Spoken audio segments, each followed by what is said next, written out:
If you follow the cryptocurrency space, you will have seen all the news about the Squid Game token. It went up more than 2.3 million% in just 2 weeks before crashing back down to almost zero. Today, I want to show you 2 articles about the Squid Game token and what we can take away from them. If you're interested, please hit that like button and stick around.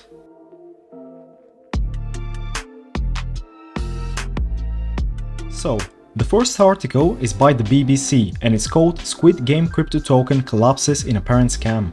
We can see that there were several obvious signs that it was a scam. First of all, the project was criticized because it did not allow people to sell their tokens. Now, the developers brushed it off and said that it was just a way to prevent whales from crushing the price of the token. But this should be an obvious red flag. This kind of scam is actually quite common and is called a rug pull by crypto investors, as we can see here. Now, the second obvious red flag was the quick development time. Here, we can see that Squid Game Token was built as a token that could be used for a new online game inspired by the Netflix series, which came out just less than 2 months ago, and the game was due to go live this month. So, the developers were essentially saying that they were able to develop a new game, put it on a crypto network, and launch it within less than 2 months. Now, as you probably know if you're familiar with the crypto space, all of the good projects take time, a lot of development, partnerships, resources. Just look at Bitcoin, look at Ethereum, look at Cardano. Ethereum has been around for almost 10 years. Cardano has been around for several years as well. They've obviously done well, but they're still just taking off. These types of red flags did not go unnoticed. Cryptocurrency experts warned of several reasons why Squid Game token was likely to be a scam. And finally, as I mentioned at the start, the fact that you could not actually sell the tokens was a very big red flag. But probably another one was the fact that the website contained many spelling mistakes and grammatical errors. Obviously, that website is no longer online and the social media accounts promoting the tokens have also vanished. But again, this is just another red flag. It's similar with phishing attacks as well, if you're familiar with cybersecurity.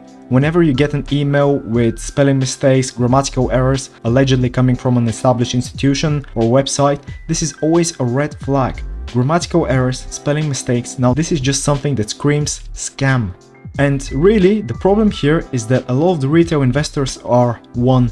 Naive, and 2. They're just not familiar enough with the cryptocurrencies. This is why I tell people, do your research, read about the cryptocurrency, read the white paper, join the community, look at what people are saying.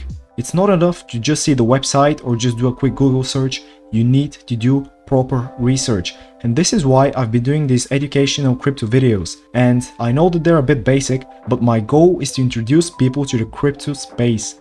I just hope that people will get interested enough to start researching themselves. And again, the reason why it's so important to do research is just because there's so many pump and dump schemes. You just need to do your research. And really, this is the result of the cryptocurrency space having pretty much no regulatory oversight.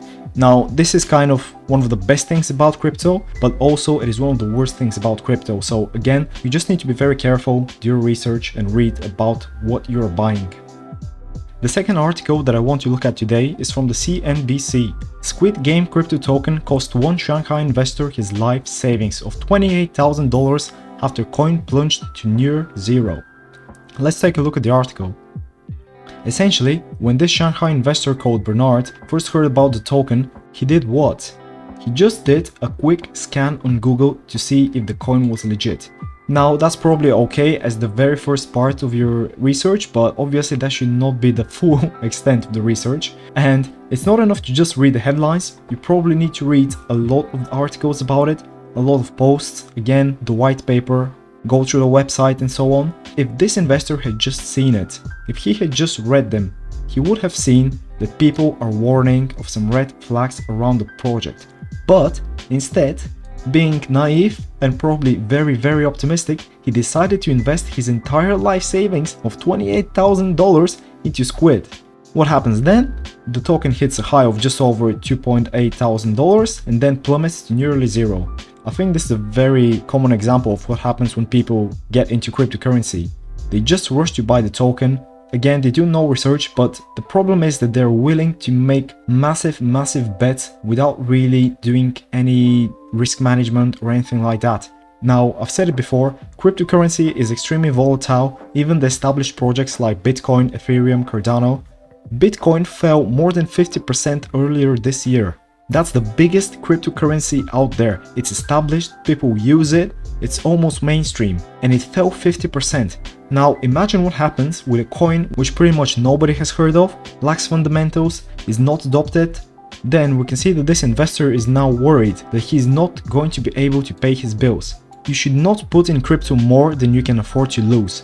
First of all, when you get your monthly paycheck, just pay your rent, pay your bills, get your food, get your budget sorted, and then only then invest $50 or $100 or whatever you decide is okay, because otherwise you're not really investing, you're kind of just gambling. You cannot just put all of your life savings on this random coin. This is literally the definition of gambling. Even stock investors do not just back a single stock.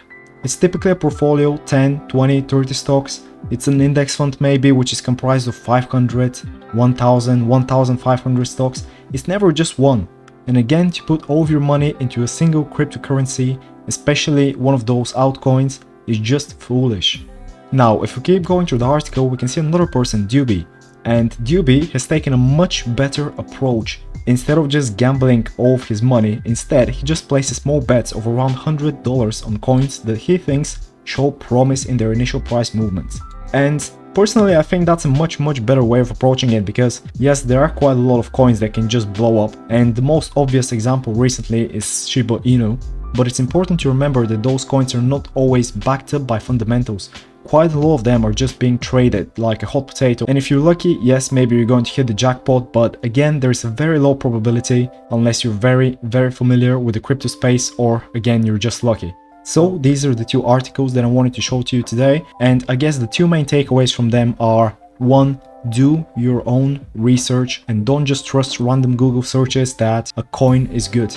And 2. Do not gamble with cryptocurrency. Don't put all of your money in a single basket. Spread it around a bit.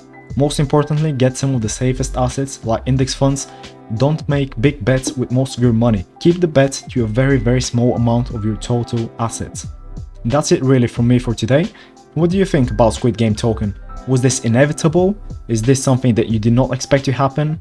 Let me know in the comments below.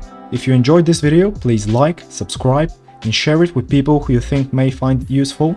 Thank you for watching, and I'll see you again in the next video.